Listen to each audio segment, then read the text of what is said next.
रोशनी में एक अकेला आदमी रामलाल घबराया हुआ रास्ता ढूंढ रहा था। उसका दिल तेज तेज धड़क रहा था।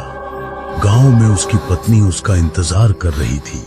घर के बाहर कुत्ते जोर जोर से रो रहे थे। तभी माँ ने रोहन से कहा, बेटा लगता है कुछ अनिष्ट होने वाला है। कोई है क्या? अरे यार, ये रास्ता आखिर है कहाँ? रामलाल बड़बड़ाते हुए चलता जा रहा था। अचानक उसे जंगल के बीच से फुसफुसाहट सुनाई देती है। रामलाल उस आवाज की तरफ देखता है तो सामने उसे एक काली परछाई दिखाई देती है। ये देखकर रामलाल के पैरों की रफ्तार और तेज हो जाती है। वह बहुत डर गया था क्योंकि उसने इस जंगल की कई डरावनी कहानियां सुनी थी। जैसे जैसे रामलाल गांव की तरफ बढ़ रहा था, वह परछाई भी उसके और पास आती जा रही थी। अब तो उसकी हालत और भी खराब हो चुकी थी। डर से उसका गला सूख गया था। जब वह परछाई बिल्कुल रामलाल के सामने आकर रुकी तो उसका चेहरा देखकर रामलाल की आंखें फटी की फटी रह गईं। वो परछाई रामलाल जैसे ही कपड़े पहने हुई थी और दिखने में भी बिल्कुल रामलाल की हम शक्ल थी, लेकिन उसकी आंखें खून से सनी चमकती हुई लाल थीं। उस परछाई को देखते ही रामलाल इतना डर गया कि उसके हाथ से लालटेन नीचे गिर पड़ी। वो परछाई रामलाल को घूर कर देखने लगी। रामलाल डर के मारे पीछे हट गया, लेकिन तभी वो परछाई उस पर झपट पड़ी और एक ही झटके में रामलाल को मार डाला। जब रामलाल उस रात घर नहीं लौटा तो उसकी पत्नी का रो रो कर बुरा हाल हो गया। सुबह होते ही पूरे गांव में खबर फैल गई। लोगों के बीच तरह तरह की चर्चाएं होने लगी। शायद किसी जंगली जानवर ने उसे खा लिया होगा या फिर पहाड़ी लोग उठा ले गए होंगे। लोगों ने सोचा कि ये बस एक हादसा होगा और धीरे धीरे बात को नजरअंदाज कर दिया गया। लेकिन लोगों के गायब होने का सिलसिला चलता ही रहा। जो भी रात में घर से बाहर निकलता वो कभी वापस नहीं आता। गायब होने वालों की संख्या बढ़ती गई और पूरे गांव में दहशत फैल गई। डर के इस माहौल में कुछ लोगों ने सच्चाई का पता लगाने की ठान ली। किशन लाल, संपत काका, विजय, बंसी चाचा, बाबूलाल और नटू काका ने कहा, अब बहुत हो गया, अब हम खुद पता लगाएंगे कि असल में हो क्या रहा है। उन्होंने पूरे गांव के हर कोने में निगरानी शुरू कर दी, लेकिन फिर भी कोई न कोई गायब होता ही रहा। फिर एक दिन लोगों की चर्चा के दौरान एक बहुत बड़ा सुराग सामने आया। गांव से कोई भी गायब नहीं हुआ था। जो भी जंगल में जाता था वही गायब होता था। अब सबने पक्की तरह से ठान लिया, अब जंगल की हर दिशा में पहरा दिया जाएगा। किशनलाल, संपत काका और विजय पेड़ों के पीछे छिपकर निगरानी करने लगे और बंसी चाचा, बाबूलाल और नटू काका नदी के पास वाले पेड़ों के पीछे से वो लोग छुपकर झांकने लगते हैं। थोड़ी देर बाद संपत काका को उसी की ही आवाज में आवाज आई, संपत, अरे वो ये देखो संपत। संपत काका चौंक गए। डरते डरते उन्होंने किशनलाल से कहा, किशन, तुझे कुछ आवाज सुनाई दे रही है क्या? किशनलाल बोला, नहीं काका, मुझे तो कोई आवाज नहीं आई। तभी फिर से वही आवाज गूंजी, संपत, अरे वो ये देखो संपत। अब संपत काका से रहा नहीं गया। विजय, चलो जरा देख के आते हैं कौन आवाज दे रहा है। किशन, तुम यहीं रुको। दोनों लालटेन लेकर उस तरफ चल पड़े। जैसे ही वो वहां पहुंचे, उन दोनों के सामने उनके ही हमशक्ल खड़े थे। उन दोनों की लाल आंखें और गुर्राता हुआ भयानक अवतार देखकर संपत काका और विजय के पैरों तले जमीन खिसक गई। डर के मारे दोनों पीछे हो गए। संपत काका और विजय वापस नहीं लौटे। काफी देर बीत गई तो किशनलाल उन्हें देखने गया। वहां उसने जो देखा वो देखकर उसके होश उड़ गए। संपत काका और विजय दोनों की लाशें सामने पड़ी थीं। डर के मारे किशनलाल के हाथ कांपने लगे। हाथ की लालटेन वहीं गिर गई और वो जान बचाकर गांव की तरफ भागा। उधर नदी के पास वाले लोग भी डर के मारे गांव लौट आए थे। किशनलाल ने गांव में पहुंचते ही सारी सच्चाई सबको सुना दी। संपत काका और विजय दोनों जंगल में मर गए। गांव वाले सन्न रह गए। किसी को समझ ही नहीं आ रहा था अब करें तो करें क्या। पूरे गांव में सन्नाटा पसर गया। गांव में एक बुजुर्ग रहते थे, गुणपति राव। उनका परिवार पीढ़ियों से गांव की रक्षा करता आया था।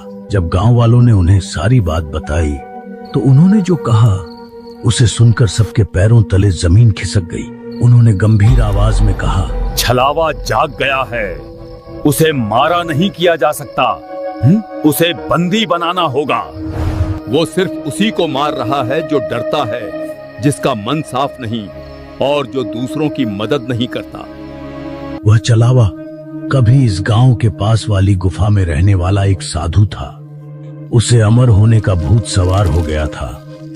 अमर बनने के लिए वह गांव वालों को मीठी बातों में फंसाकर जंगल में ले जाता और वहां बलि चढ़ा देता। लेकिन फिर एक दिन जैसे जैसे घटनाएं बढ़ती चली गईं, गांव वालों ने उसे रंगे हाथों पकड़ लिया। उसे जंगल में एक पेड़ से बांध दिया गया। मैं वापस आऊंगा, याद रखना। मैं अपनी प्रतिज्ञा पूरी करूंगा। भूख और प्यास से तड़प तड़प कर उसकी मौत हो गई। गुस्से, तड़प और बदले की आग में वह छलावा बन गया। इसलिए अब वो सबको तड़पा तड़पा कर मार रहा है। हमें उसे उसी पेड़ पर बांधना होगा जहां उसे जलाया गया था। गुणपति राव ने आगे कहा, ध्यान से सुनो जो मैं बता रहा हूँ। इस विधि के लिए हमें उस पेड़ की टहनियाँ, 5 धागे और मंदिर की फफूंद चाहिए। बाकी विधि का समय आने पर बताऊंगा। सुबह होते ही काम शुरू हो गया। गांव वाले जंगल जाकर पेड़ की टहनियां ले आए। देवी के मंदिर से फफूंद और 5 ऊंचे धागे भी लाए गए। अब इंतजार था तो बस रात होने का। जैसे ही रात हुई सभी लोग मिलकर उसी पेड़ की ओर चल पड़े। फफूंद से एक गोल चक्र बनाया गया।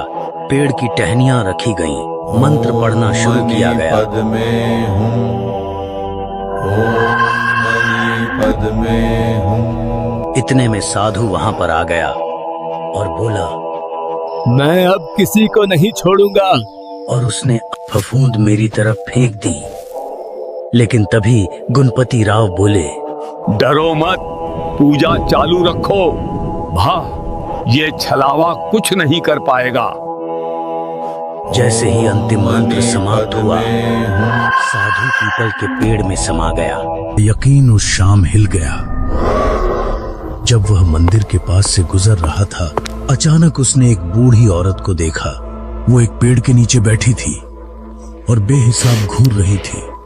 जैसे ही समीर आगे बढ़ा, वो औरत उछलकर उसके सामने आ गई। डॉक्टर समीर एक सरकारी नियुक्त डॉक्टर थे और उनकी ड्यूटी महाराष्ट्र के छोटे से गांव शिवपुर में लगी थी। पिछले कुछ दिनों में शिवपुर में कई लोग एक अजीब सी बीमारी की वजह से पागल हो रहे थे। कुछ तो कमजोरी के कारण मर भी चुके थे। समीर को इसी बीमारी का इलाज ढूंढने के लिए वहां भेजा गया था। गांव पहुंचते ही उन्होंने एक मरीज का चेकअप किया और जो उन्होंने देखा उससे वो सन्न रह गए। मरीज के पूरे शरीर पर अजीब अजीब निशान थे, जैसे किसी ने उसे जोर से नोचा हो। उसकी नसें इतनी फूली हुई थीं कि लगता था अभी फट जाएंगी। और ये सिर्फ उसके साथ नहीं था, बीमारी से जूझ रहे हर मरीज के शरीर पर बिल्कुल यही लक्षण थे। समीर ने जिंदगी में ऐसी बीमारी कभी नहीं देखी थी। उन्हें कुछ समझ ही नहीं आ रहा था। गांव के मुखिया से मिलने पर मामला और रहस्यमय हो गया।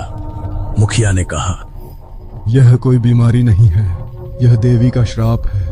ये सभी लोग कंस्ट्रक्शन वर्कर हैं जो देवी के मंदिर की मरम्मत कर रहे थे। मरम्मत के दौरान मंदिर को बंद कर दिया गया था और किसी को भी भीतर जाने की अनुमति नहीं थी, यहाँ तक कि पुजारी को भी नहीं। गांव की मान्यता के अनुसार देवी को प्रसन्न रखने के लिए रक्त का बलिदान चढ़ाना अनिवार्य होता है, लेकिन मंदिर बंद होने पर किसी ने रक्त नहीं चढ़ाया और उसी दिन से यह सब शुरू हुआ। डॉक्टर साहब, आप बिना देर किए गांव छोड़ दीजिए, अभी इसी क्षण। लेकिन समीर एक शिक्षित और आधुनिक सोच वाला इंसान था। उसे इन बातों पर बिल्कुल भरोसा नहीं था। उसे लगा ये सदियों से चली आ रही अंधविश्वास से भरी कहानियां हैं। लेकिन उसका यकीन उस शाम हिल गया। जब वह मंदिर के पास से गुजर रहा था, अचानक उसने एक बूढ़ी औरत को देखा। वो एक पेड़ के नीचे बैठी थी और बेहिसाब घूर रही थी। जैसे ही समीर आगे बढ़ा, वो औरत उछलकर उसके सामने आ गई। उसके बाल बिखरे हुए थे, चेहरा बेहाल, जैसे महीनों से न नहाई हो। अचानक वो पागलों की तरह बड़बड़ाने लगी और फिर बड़बड़ाते बड़बड़ाते जमीन पर गिर गई। उसे भयानक दौरे पड़ने लगे। समीर डर गया। फिर वहां घूम रहा एक आदमी आया और उसने उस औरत को वहां से भगा दिया। उसने समीर से कहा और उसके बाद जो कहानी उसने सुनाई, उसने समीर का दिल बैठा दिया। वह औरत सुमन की माँ है। 2 साल पहले 16 साल की सुमन खेलते खेलते देवी के मंदिर में चली गई थी। उसके बाद उसकी हालत बिल्कुल बदल गई, जैसे किसी ने उस पर काला जादू कर दिया हो। वो अजीब अजीब बातें करती, मिट्टी खा जाती और मिट्टी में सने कीड़े मकोड़े तक निकल जाती। कुएं के पानी में कभी थूक देती और कभी चाकू से अपना हाथ काटकर अपना खून उसी कुएं में टपका देती। लोगों को यकीन हो गया कि मंदिर के भीतर उसने देवी को नाराज कर दिया और देवी ने उसे श्राप दे दिया। सुमन की हालत और बिगड़ती गई। एक दिन वो अचानक गायब हो गई और फिर कभी नहीं मिली। उसकी माँ यह सदमा सह नहीं पाई और पागल हो गई। अब उसे जब भी कोई इंसान दिखता है, वह उसे सुमन समझकर दौरे पड़ने लगते हैं। उस रात समीर सो नहीं पा रहा था। दिमाग में बस सुमन की कहानी घूम रही थी।